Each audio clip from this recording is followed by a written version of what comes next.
What's up everyone, it's Marco Hanna from PhoneDog.com and welcome to another dogfight here at PhoneDog.com. This time we are putting the LG G3, one of the best Android flagships, against the flagship killer, the OnePlus One. This may be one of the best showdowns of Android flagships this year, so enough of me talking, let's dive straight into it.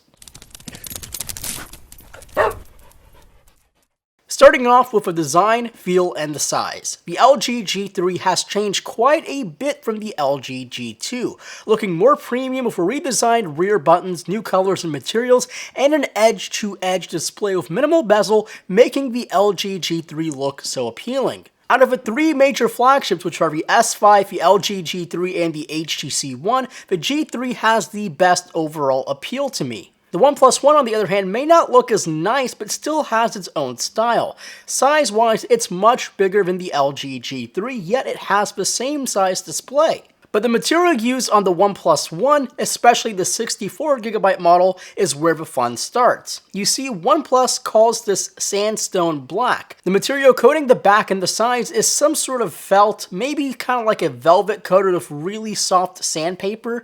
It's unlike any phone I've ever felt before. And it also gives the OnePlus One a very pretty, unique look. Plus, it's pretty, really pretty.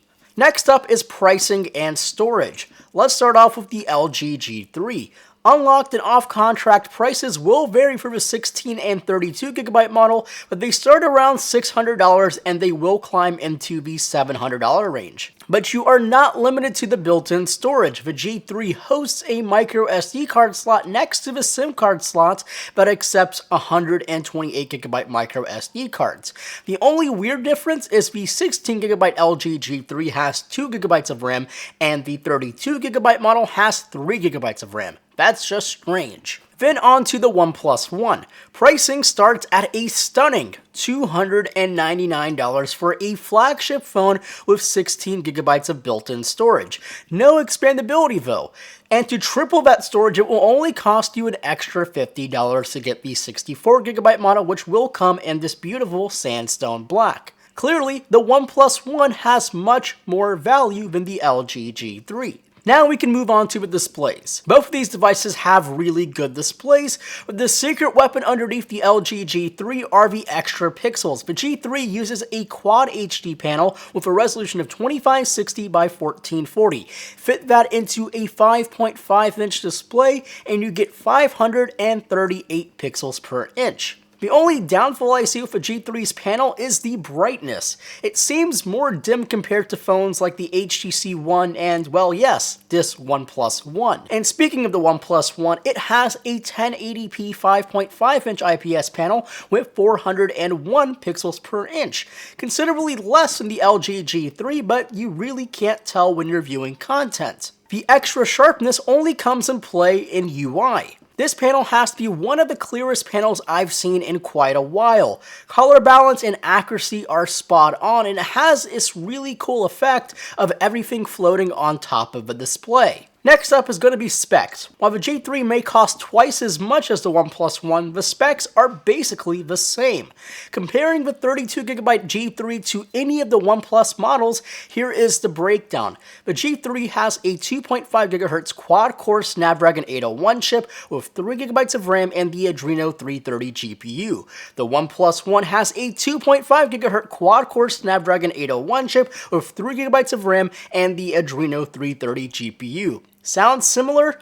Kaboom! It's exactly the same, actually. Now let's switch from hardware into the software of these two. Starting off with the G3, since things are a bit more simple. The G3 runs Android 4.4.2 KitKat with LG's lightened skin.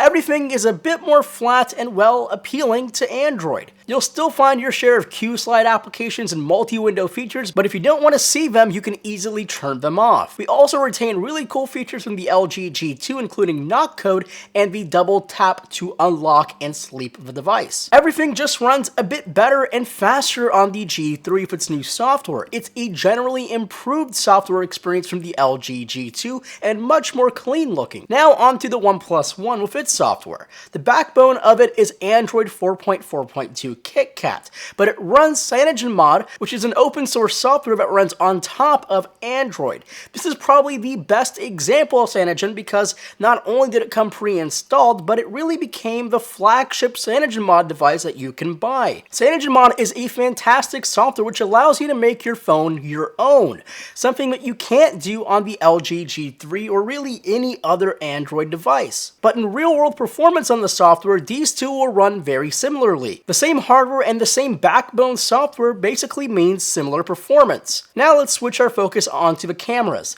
The G3 has a 13 megapixel camera that's capable of recording UHD video and your flavors of 1080p at 60 frames, 720p at 120 frames, and lower resolutions. But you also have laser guided autofocus plus optical image stabilization built right into the lens. The OnePlus One has a 13 megapixel camera that's capable of recording 4K DCI, UHD, 1080p at 60p, 720p at 120 frames per second, and lower resolutions. But it has no OIS or neat tricks for autofocus. It does have a high ISO clean mode that was just added a couple days ago. The real difference shows in autofocus. The G3 is lightning fast while the OnePlus One takes an extra second or two unless you touch to focus. OIS is an obvious win for the LG G3 since the OnePlus lacks it. 4K video is also a draw on both of these. Neither of them are the best. That title still belongs to the Samsung Galaxy S5, but these are on par with phones like the Oppo Find 7. And last but not least is battery life. The G3 has a 3000 mAh battery powering a 5.5-inch 2K display, while the OnePlus One has a 3100 mAh battery powering a 5.5-inch